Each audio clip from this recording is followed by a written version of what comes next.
अस्सलामुअलैकुम dears, welcome to my channel MCQs with ZA। तो आज का जो टॉपिक है वो है MCQs ऑफ LG। तो चलो शुरू करते हैं। जो सबसे पहला MCQs है वो है study of LG is called. तो स्टडी ऑफ LG को हम या तो फाइकोलॉजी कहते हैं या एल्गोलॉजी कहते हैं।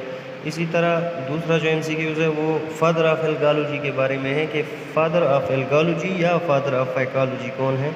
तो फादर ऑफ फाइकोलॉजी F.E. फ्रिस्ट हैं।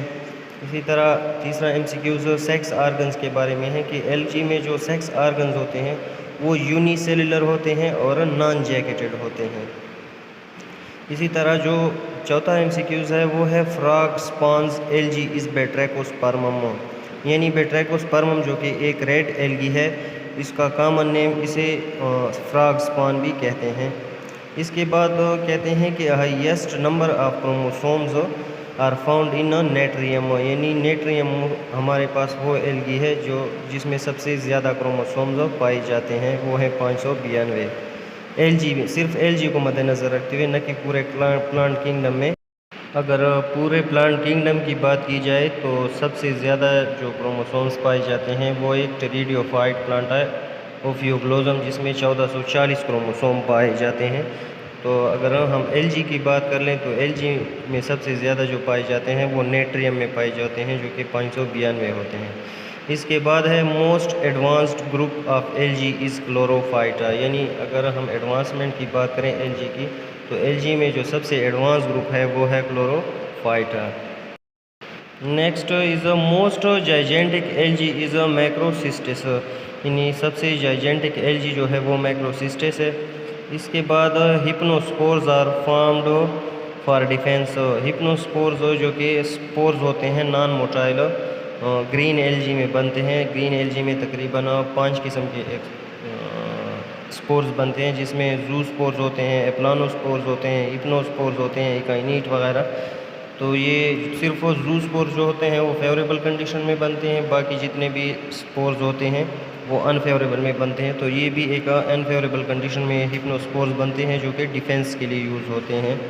इसके बाद autogamy is the characteristic feature of diatoms, diatoms यानी बेसिलरियोफाइटा की जो क्लास है, तो ऑटोगेमी उनकी कैरेक्टरिस्टिक फीचर है। इसी तरह अगर क्लोरिला की बात कर लें तो chlorella is a richest source of protein है। इसके बाद है जिलीडियम ग्रेसिलेरिया और गिगार्टिमा या जिजार्टिमा, जिसको ये एग्रोफाइट्स है हमारे पास, यानी इनसे हम एगर ऑब्टेन करते हैं। ये रेड LG की क्लास में आते हैं। ये सारे जो LG के नाम लिखे हुए हैं ये तीनों की तीनों रेड LG से बिलोंग करते हैं। इसके बाद कॉन्ड्रस क्रिस्पस, जिसे हम कॉमनली आयरिश मोज कहते हैं, ये भी एक रेड एल्गी है जिससे हम केरेजिन ऑब्टेन करते हैं। इसके बाद जो है डाइएटमाइट इज़ ऑब्टेन्ड फ्रॉम बेसिलरियोफाइसी, यानी अगर हम बेसिलरियोफाइसी की सेल वॉल को देख लें तो उसमें सिलिका होता है, वही सिलिका फिर डाइटमेशियस अर्थ बनाने में हेल्पफुल होती है। नाइटेला जो कि एक कैरोफाइटा है, ये मलेरिया के कंट्रोल में यूज़ होता है। क्लोरिला एल्गा जो है वो स्पेस प्रोग्राम में ऑक्सीजन की सप्लाई के लिए यूज़ होता है। इसी तरह कैप सेल्स जो हैं वो डिस्टिंग्विशिंग फ़ीचर हैं ओर्गोनियम के। और अगर बेसिलरियोफाइसी की सेल वॉल की बात की जाए तो उनमें सिलिका होता है, यानी वो सिल्सिफाइड होते हैं। और बेसिलरियोफाइटों को हम कॉमनली डाइएटम्स भी कहते हैं। इसी तरह आक्सोस्पोर्स भी इन्हीं डाइएटम्स में बनते हैं। आक्सोस्पोर्स इस तरह बनते हैं कि जब एक सेल वेजिटेटिव रिप्रोडक्शन करता है, सेल डिवीज़न करता है, तो इसके जो वॉल्स हैं उनको हम फ्रस्ट्यूल्स कहते हैं। और ये एपिथीका और हाइपोथीका का बने होते हैं, तो वो एक दूसरे से सेपरेट होते हैं। जो एपिथीका होता है वो नीचे हाइपोथीका डेवलप करता है, और जो हाइपोथीका है वो एक ऊपर अपने एपिथीका डेवलप करता है। तो एक जो नया सेल बनता है वो एग्जैक्ट पेरेंट सेल के सिमिलर होता है, जबकि दूसरा जो बनता है वो साइज़ में छोटा होता है। तो इसी तरह होते होते एक इतना छोटा हो जाता है कि उसे आगे वो डिवाइड नहीं कर पाता और वो आक्सोस्पोर्स की शक्ल इख्तियार कर लेता है। आगे fresh water red alga which is not red is batrachospermum, जिसको हम फ्रॉग स्पॉन भी कहते हैं। यानी रेड एल्गा है, फ्रेश वाटर में पाया जाता है लेकिन कलर इसका रेड नहीं है, वो है batrachospermum. Floridean starch is reserve food in red algae, यानी रेड रोडोफाइटा की जो रिज़र्व फूड मटेरियल है वो है फ्लोरिडीन स्टार्च। इसी तरह आयोडीन जो हम ऑब्टेन करते हैं वो ब्राउन एल्गी यानी फियोफाइटा से ऑब्टेन करते हैं। इसी तरह फियोफाइसी को हम, इसके जितने भी मेंबर्स हैं इनको हम कैल्प्स कहते हैं, लेकिन जो मेनली कैल्प्स कहा गया है वो है लेमिनीरिया को कहा गया है। इसी तरह स्पायरोजायरा जो है उसको हम कॉमनली वाटर सिल्क कहते हैं या पॉन्ड स्कम भी कहते हैं उसको। स्पायरोजायरा को वाटर सिल्क या पॉन्ड स्कम भी इसी को कहते हैं।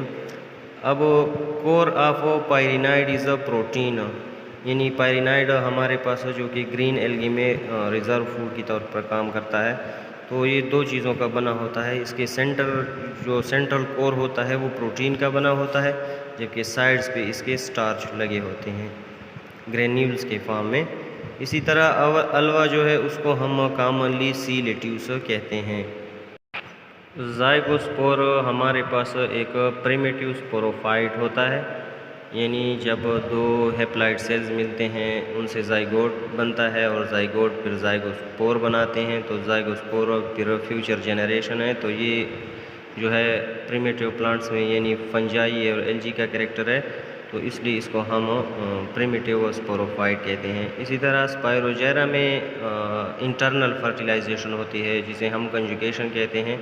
वैसे अगर ज़्यादातर एल्गी की बात की जाए तो तकरीबन ज़्यादा ही में एक्सटर्नल फर्टिलाइजेशन होती है, यानी दोनों जो मेल फीमेल होते हैं वो गेमेट्स वाटर या सराउंडिंग में रिलीज़ करते हैं, पर वहीं पर फर्टिलाइजेशन होती है जिसे हम एक्सटर्नल फर्टिलाइजेशन कहते हैं। यानी ज़्यादातर एल्गी में हमें एक्सटर्नल फर्टिलाइजेशन देखने को मिलेगी, लेकिन कुछ हैं जैसे रेड एल्गी की स्पेशीज़ हैं, कुछ जीनरा हैं, और इसी तरह ये स्पायरोजायरा जो है तो इनमें इंटरनल फर्टिलाइजेशन देखने को मिलती है। स्पायरोजायरा अब जो मोस प्रोटोनीमा से डिफरेंस है वो इस बेस पे कि इसमें पायरिनाइड पाए जाते हैं, और मोस की जो प्रोटोनीमा है उसमें किसी किस्म का कोई भी पायरिनाइड नहीं पाया जाता। तो एल्गी के MCQs जो थे वो यहीं तक थे। इंशाल्लाह फिर नेक्स्ट लेक्चर में मिलेंगे। वस्सलाम।